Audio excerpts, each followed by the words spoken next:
Fala pessoal, seja mais uma vez bem-vindo ao canal Cultura Reformada. Sou eu, pastor Ademir, de volta para mais um vídeo, dessa vez para mais uma aula com vocês, certo? Ah, no Esplendor da Santidade, né?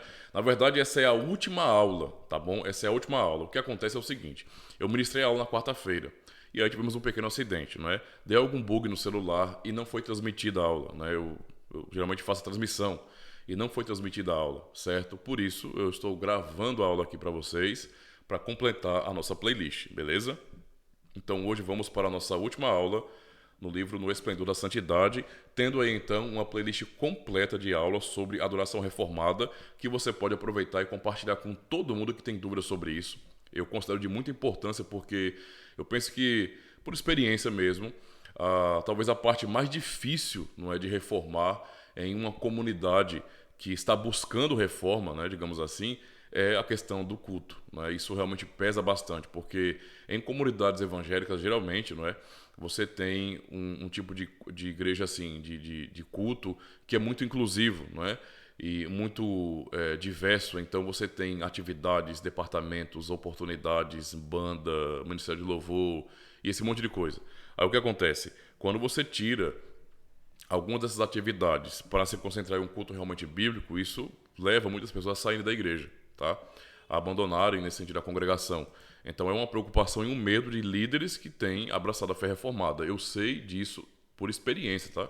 Sei como é difícil. Algumas pessoas desanimam mesmo por conta disso. Então não é uma decisão fácil, não, para quem está liderando a igreja e quer realmente, não avançar na reforma, tá certo? Então, a nossa última aula no livro O Esplendor da Santidade, não é? É justamente sobre o sola Escritura, tá? No caso, o título é A Suficiência da Escritura.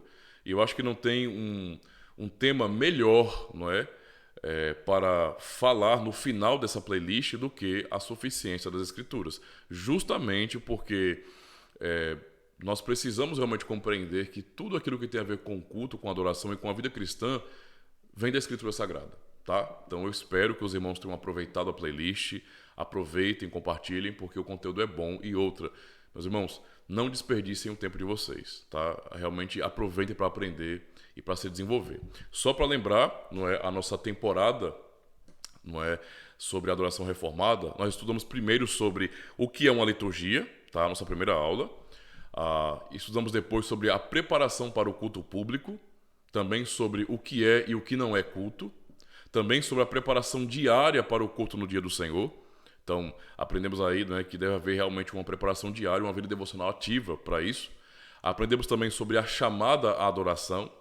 Compreendemos então que o culto solene é uma santa convocação, então não é uma questão opcional para o cristão. Nós somos chamados por Deus, não é? Faz sentido eu ser um cristão e dizer não para o chamado do Senhor? Não faz, né? Aprendemos também sobre o cântico dos salmos e dos hinos, não é? E como isso é uma riqueza na tradição reformada. Cantar os salmos, irmãos, é uma grande bênção, é um grande privilégio, uma grande alegria para a igreja. Aprendemos também sobre a leitura pública das Escrituras, como no culto, não é importante que haja realmente leituras de porções maiores da Bíblia. Afinal de contas, a palavra de Deus é o que há de mais importante nessa adoração. É Deus falando conosco. Então é importante que realmente venhamos ler, preencher o culto solene da leitura da palavra de Deus.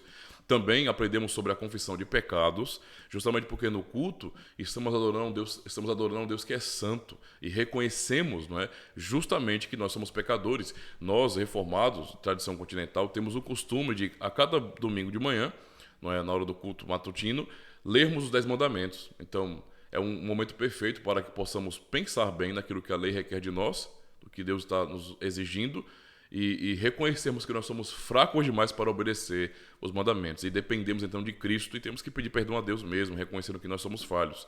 Também aprendemos sobre a certeza do perdão, não é? Esse encontro pactual, ele é muito marcante para aquele que crê de verdade, porque nós confessamos que nós somos pecadores, mas temos a certeza do perdão que recebemos por meio de Cristo. Também aprendemos sobre a confissão de fé. Nós reformados, não é? Isso faz parte da nossa tradição, nós subscrevemos documentos confessionais e nós também usamos os credos no culto. Por exemplo, em nossa comunidade, nós recitamos juntos o credo apostólico, tá? Há um momento para isso também.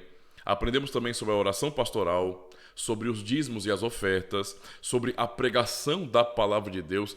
Detalhe e ênfase, a pregação da palavra de Deus e não blá blá blá. Aprendemos também sobre os sacramentos, não é? Sobre a bênção, e aí pensamos na saudação também no início e na própria bênção, como isso tem importância para nós, como povo do Senhor. Então a nossa penúltima aula foi sobre o dia do Senhor. Fiz 2 aulas para vocês aí, aproveitarem. E essa última aula então é sobre a suficiência das Escrituras, não é? Referindo-se ao culto solene, tá? Eu vou ler aqui alguns textos da Bíblia, só um minutinho. Devia ter deixado tudo preparado, né? Mas acabei esquecendo. Eu vou pegar uma CFzinha aqui, vou pegar uma CFzinha aqui para vocês. Vou ler o texto de 2 Timóteo. É um texto que vocês conhecem muito bem, né? Mas é bom fazermos a leitura para ficarmos aqui inteirados do assunto da suficiência das Escrituras. 2 Timóteo, capítulo 3, versos 14 a 17. Diz assim. Diz assim: Tu, porém, permanece naquilo que aprendeste, e de que foste inteirado, sabendo de quem o tens aprendido, e que desde a tua meninice sabes as sagradas Escrituras, que podem fazer-te sábio para a salvação, pela fé que há em Cristo Jesus. Toda a Escritura é divinamente inspirada e proveitosa para ensinar, para repreender, para corrigir, para instruir em justiça, para que o homem de Deus seja perfeito e perfeitamente instruído para toda boa obra.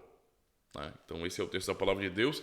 E ainda temos o texto que Cristo fala, Mateus 24 e verso 35, quando o Senhor diz: Passará o céu e a terra, porém as minhas palavras não passarão.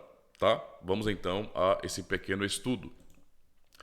Atualmente, a suficiência das Escrituras é um assunto de atenção garantida, mesmo nos círculos reformados, onde a palavra de Deus tem por tradição um lugar central no culto público. Isso faz parte de nossa tradição.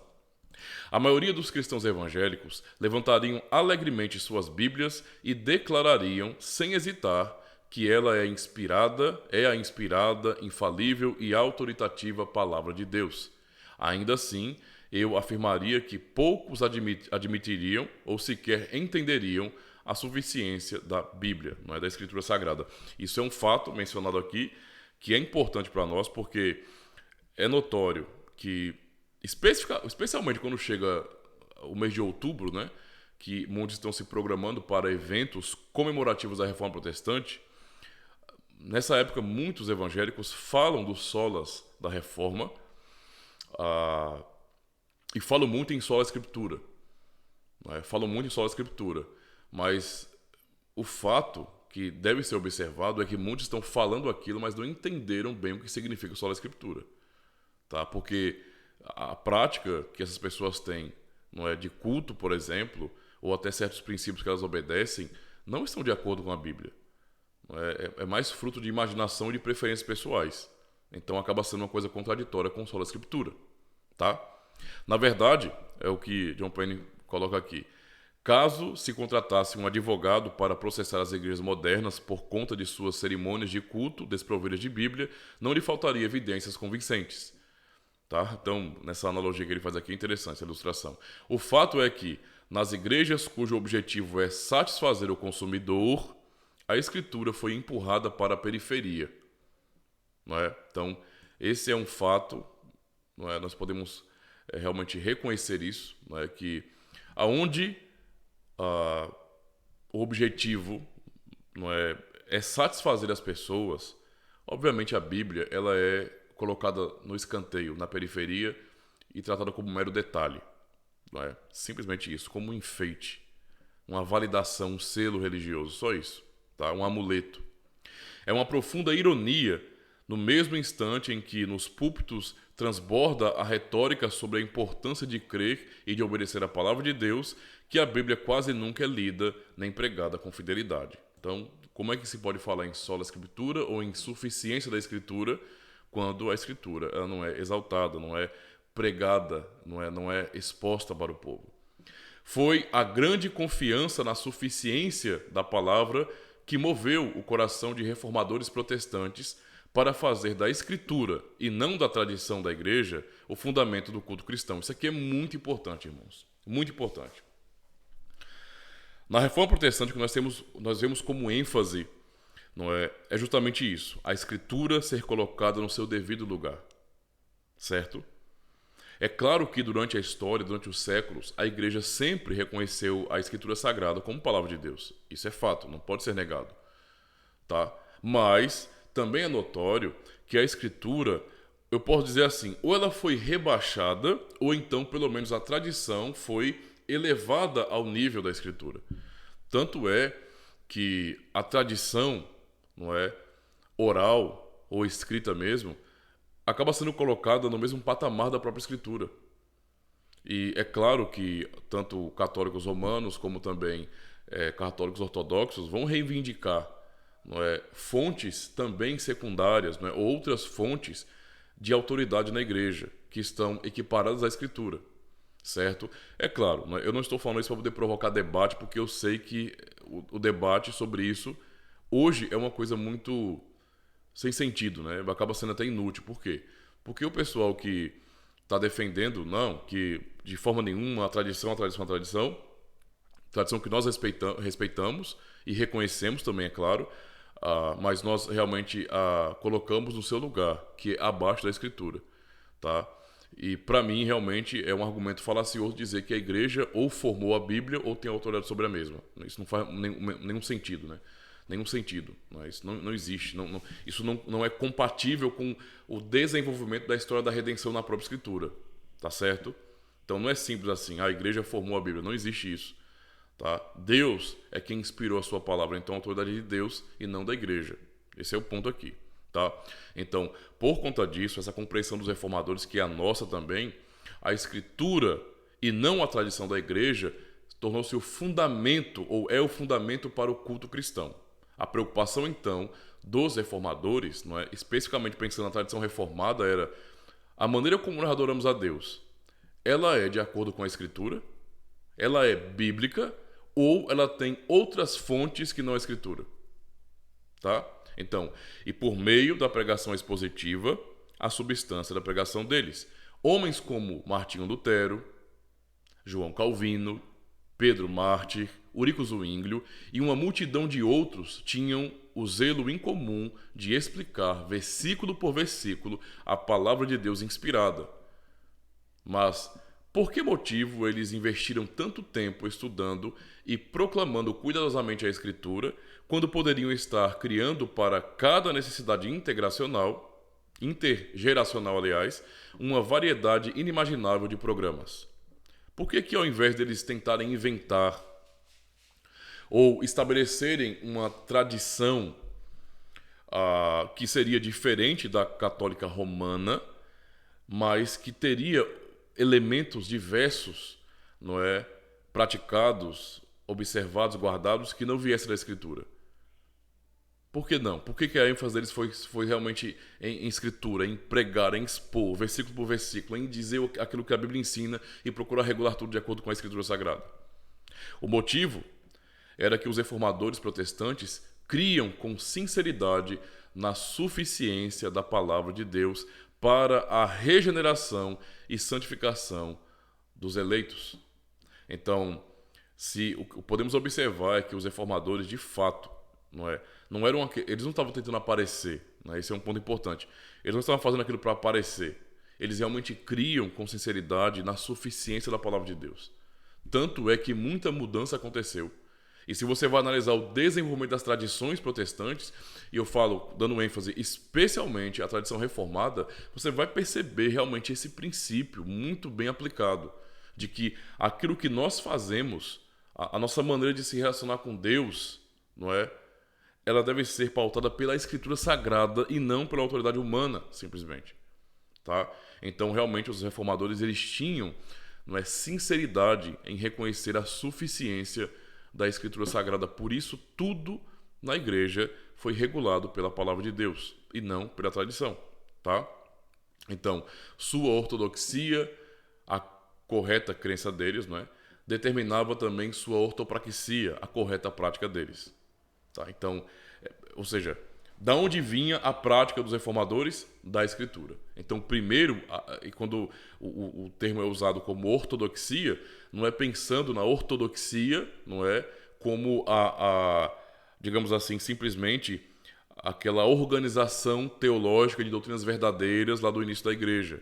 Mas é claro que isso também nós consideramos, mas quando pensamos em ortodoxia aqui, estamos nos referindo, não é, à ortodoxia das ortodoxias, que é a própria palavra de Deus, não é, a sã doutrina, a doutrina que vem do próprio Deus, do próprio Cristo, não é, não aquilo que nós pensamos sobre a doutrina, entende? Não a nossa teologia, as nossas explicações sobre a doutrina, mas a própria palavra em si, tá? Então, a Bíblia lida, pregada, cantada, orada, confessada e vista nos sacramentos era e ainda deveria ser a marca registrada do culto protestante e testemunho da confiança e fé permanentes no meio ordenado por Deus para a salvação e santificação dos pecadores.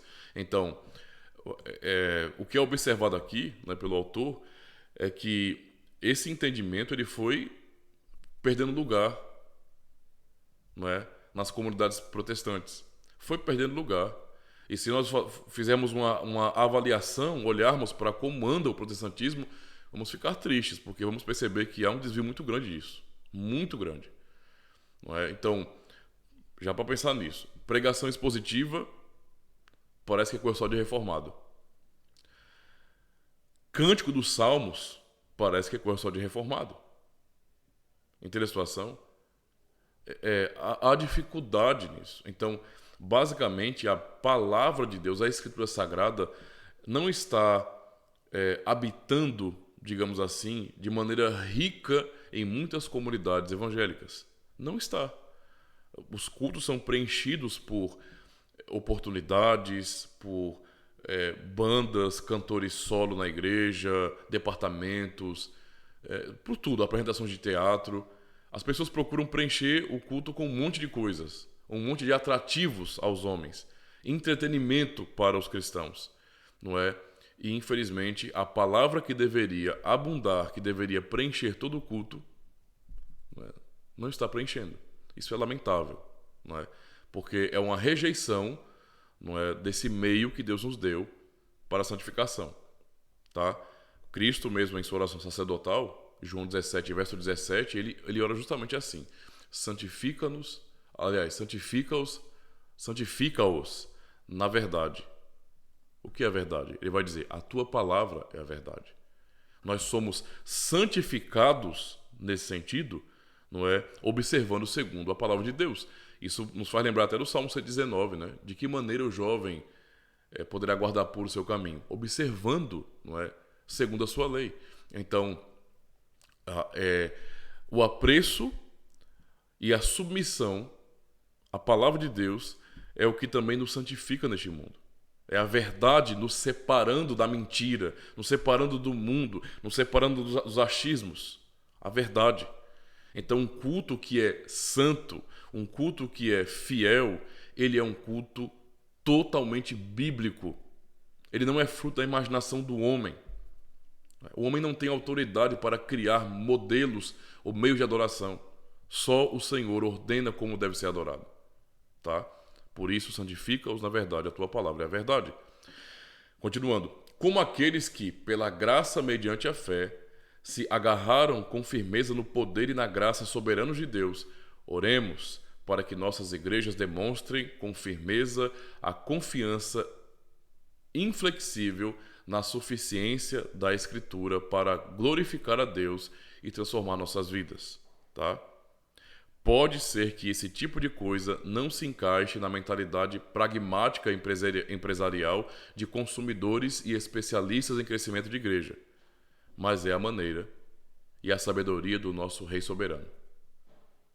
Então, a preocupação nossa, meus irmãos, não deve ser em que será que a maneira como nós adoramos a Deus vai agradar as pessoas? Será que o homem moderno, não é, as pessoas de hoje, elas têm paciência Já que estamos no mundo das informações, no mundo das tecnologias, da informática, no mundo onde as pessoas vivem aceleradas, ansiosas, correndo para lá e para cá, será que as pessoas vão ter paciência para estar em um ambiente de culto, não é? Onde há simplicidade, onde simplesmente o que acontece é que nós ouvimos a palavra e respondemos à palavra que ouvimos. Ouvimos a pregação e respondemos à pregação que ouvimos, não é? Nós cantamos salmos, cantamos hinos, oramos, confessamos a fé. Será que o homem moderno ele tem condições de suportar isso? Será que não é necessário então criar, não é, atrativos visuais e estabelecer uma verdadeira pirotecnia, um verdadeiro show, não é, com efeitos para que as pessoas fiquem presas? Afinal de contas, estamos todos acostumados a assistirmos séries, filmes com tantos efeitos especiais, coisas coloridas, explosões que chamam a atenção de nossos olhos, nos prendem a atenção. Será que as pessoas vão ter paciência para estar em um culto solene? Eu sei que muitos não têm. Eu sei que muitos não têm, e eu sei que essa é a desculpa que muitos têm inventado. O culto reformado, quando é reformado mesmo, é muito engessado, é muito parado. Precisamos de algo um pouco mais soltinho, sabe? Algo que tenha muito mais a ver com a nossa cultura. Não é? Cultura, que cultura?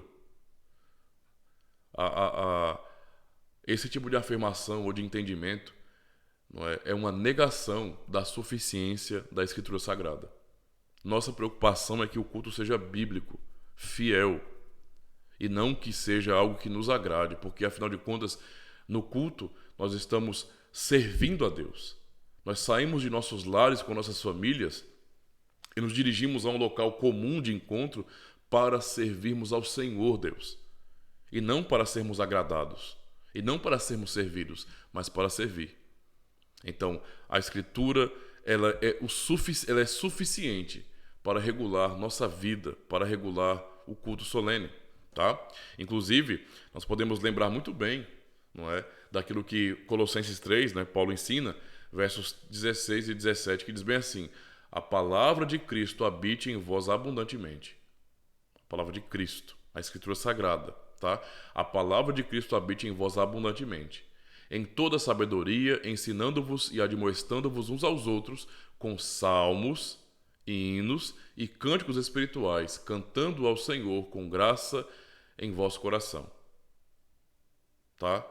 Então, e o verso 17, né? Quando fizerdes por palavras ou por obras, fazei tudo em nome do Senhor Jesus, dando por ele graças a Deus Pai.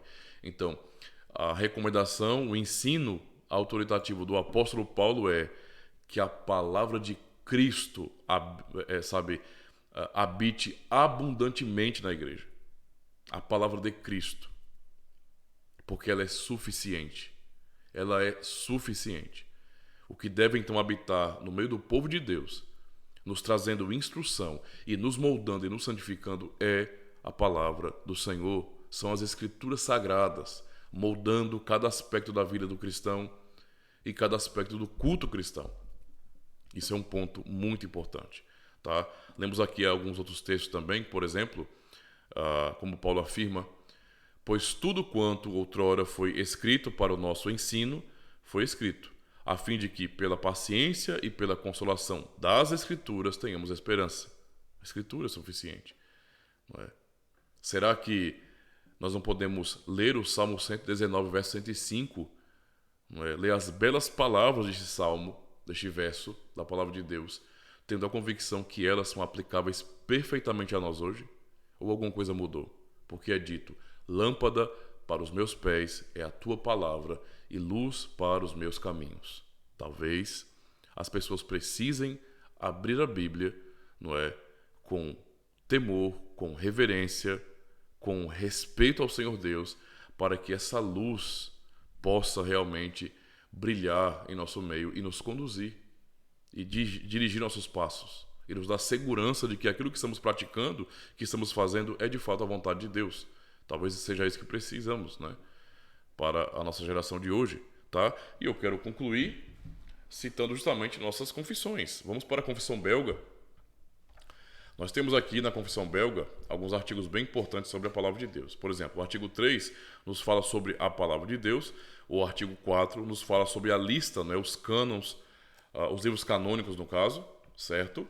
O artigo 6 fala sobre a diferença entre os livros canônicos e os livros apócrifos, certo? Ou deuterocanônicos. E, finalmente, no artigo 7 nós temos a suficiência das Sagradas Escrituras. Ouçam com atenção, não é, a nossa confissão belga. Cremos que as Sagradas Escrituras contêm perfeitamente a vontade de Deus e que ensina suficientemente tudo aquilo que o homem precisa saber para ser salvo. Ela é suficiente. Nela está detalhado e escrito cabalmente.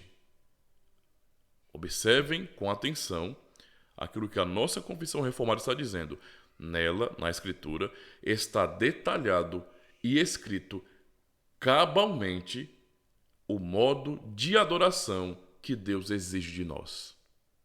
Não é fora da Escritura que está o modo adequado, correto, exigido por Deus. É na Escritura. Na Escritura. Por isso, não é lícito aos homens, mesmo se fossem apóstolos, nada ensinar que seja diferente daquilo que nos ensinam as Sagradas Escrituras. Sim, nem que seja um anjo vindo do céu, como afirma o apóstolo Paulo em Gálatas 1, verso 8. A proibição de acrescentar ou de retirar qualquer coisa da palavra de Deus, Deuteronômio 12, verso 32, é evidência que a doutrina nela contida é perfeitíssima e completíssima. É suficiente, não é? Em todos os sentidos. Não nos é permitido considerar quaisquer escritos de homens, por mais santos que esses tenham sido, como de igual valor ao das Escrituras divinas. Então, veja, nós respeitamos e até amamos a tradição e a consideramos, mas pelo entendimento de que a palavra de Deus, a Escritura Sagrada, ela é única e autoritativa e inspirada pelo próprio Deus, não colocamos os escritos dos homens no patamar da Escritura, tá? Nem da tradição da patrística, da tradição que se desenvolveu, nem das tradições protestantes, nem da tradição reformada, nada que nós escrevemos, que nós pensamos, se compara às Sagradas Escrituras. Nem devemos considerar que costumes, olha só, maiorias, imagine aí, como que o culto será realizado? Vamos aqui procurar saber a opinião dos irmãos. Imaginem que loucura. Então, o que a maioria decidir será. Como devemos adorar a Deus? Devemos adorar a Deus, sei lá, cantando músicas na igreja, músicas, eu digo assim, música de verdade, não hino, não salmo. Os irmãos concordam? Concordamos. Então, a maioria ganha. Então, não haverá mais salmo. Quantos concordam que os salmos são coisas antigas, não devem ser cantados? Aí a maioria responde que sim, então não vão ser cantados mais. Relacionado ao culto, eu vou usar esse exemplo aqui para vocês, porque para relacionar o culto, a atividade de culto, é assim que funciona hoje, tá? Quantos concordam que mulheres sejam pastoras? Eu estou só fazendo eu tô tomando isso como exemplo para mostrar o absurdo que é você decidir algo na igreja pensando em maioria, como se a igreja fosse uma democracia. Né? Então, quantos concordam que mulheres sejam pastoras? A maioria concorda.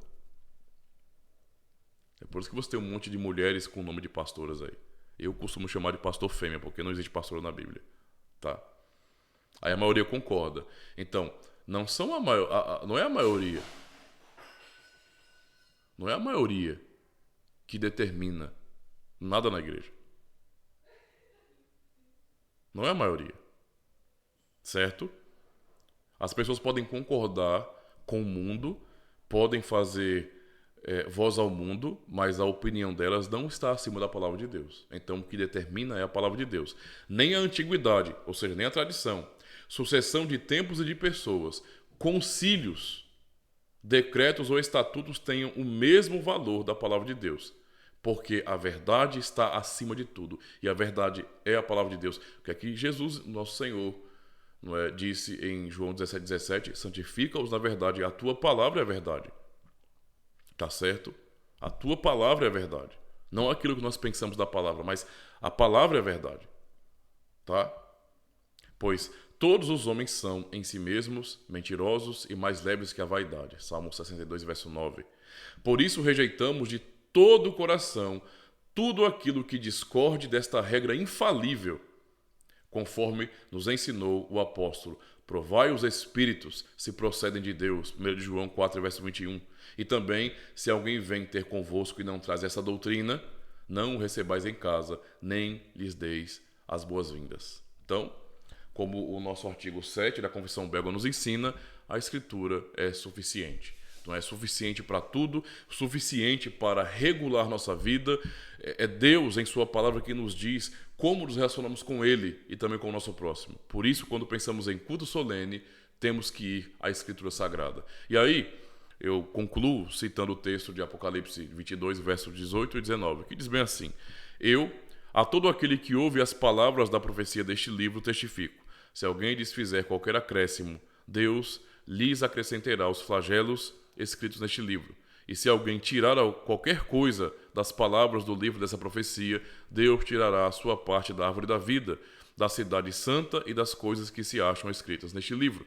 Então, irmãos, venhamos temer ao Senhor e reconhecer que nós não somos a autoridade, mas que a palavra de Deus é. E essa autoridade suprema da palavra de Deus, as Escrituras Sagradas, não é, vem para regular nossas vidas e para dizer o que é certo e o que é errado e como é que Deus quer ser adorado. Venhamos adorar então a Deus de acordo com a sua palavra, tá? No esplendor de sua santidade. Tá bom? Então, muito obrigado por acompanhar essa playlist até aqui. Não se esquece de compartilhar. Você pode conhecer aí irmãos de outras comunidades ou então pessoas que estão meio frias, sabe? Cansadas, às vezes desanimadas, ou então estão com muitas dúvidas sobre isso. Talvez esse conteúdo seja muito útil para elas, porque falar sobre o culto é falar sobre a fé da igreja. Então, compartilhe essa playlist com essas pessoas, tá certo? E faça bom proveito também desse material.